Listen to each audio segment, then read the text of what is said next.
siswa, tapi kami juga menganggarkan dana dari Dikti. Ya, kami akan menambahkan jumlah penerima bantuan sebanyak lebih dari 400.000 mahasiswa. Dan mayoritas dari ini terutama adalah untuk mahasiswa PTS. Kenapa? Untuk mahasiswa perguruan tinggi swasta. Karena Permendikbud yang sebelumnya ruang lingkupnya adalah relaksasi UKT untuk perguruan tinggi negeri. Dan itu juga pendanaan dari APBN kalau perguruan tinggi negeri. Kami merasa bahwa banyak sekali mahasiswa dan universitas swasta yang sebenarnya sangat rentan bisa tidak lulus atau tidak mampu membayar UKT mereka dan akhirnya harus keluar sekolah. Dan juga dari sisi institusi perguruan tinggi swasta, mereka semua pendapatannya, pendanaannya kebanyakan itu dari UKT-nya mahasiswa. Jadinya bukan hanya mahasiswanya yang rentan, tapi institusinya juga rentan. Jadi kami, seperti yang dibilang kemarin, kami di Kemendikbud adalah Kementerian Pendidikan dan Kebudayaan, bukan Kementerian Pendidikan dan Kebudayaan Sekolah dan Perguruan Tinggi Negeri.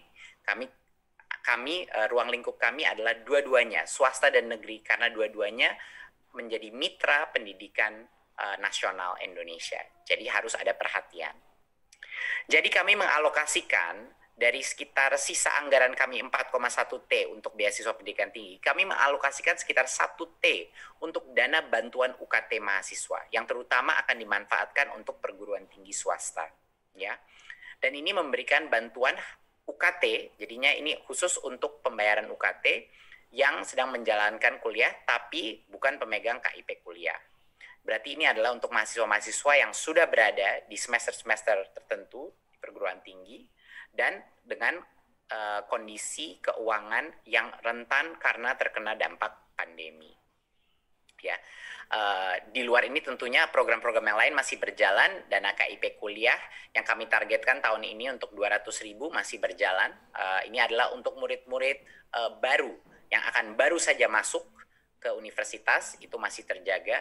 Dan tentunya bidik misi yang tahun lalu sudah penerima itu akan terus kita lanjutkan dan tidak ada penurunan di situ. Ya, jadinya tapi untuk yang 410.000 mahasiswa ini adalah mahasiswa baru yang teridentifikasi sebagai rentan dari sisi ekonomi dan bisa saja mengalami kesulitan membayar UKT mereka, dan terutama untuk mahasiswa di perguruan tinggi swasta. Berikut.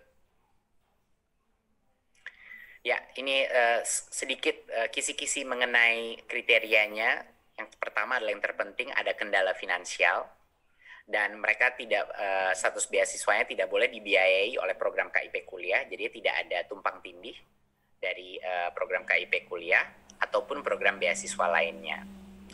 Dan jenjang kuliahnya ini adalah untuk dua-duanya mahasiswa PTS dan PTN, tapi diutamakan adalah yang PTS yang sedang menjalankan perkuliahan di semester 3, 5, dan 7. Jadi ini untuk mahasiswa yang existing, bukan mahasiswa baru, yang existing di dalam perguruan tinggi kita, yang punya resiko drop out yang tinggi, punya resiko tidak bisa bayar UKT di perguruan tinggi.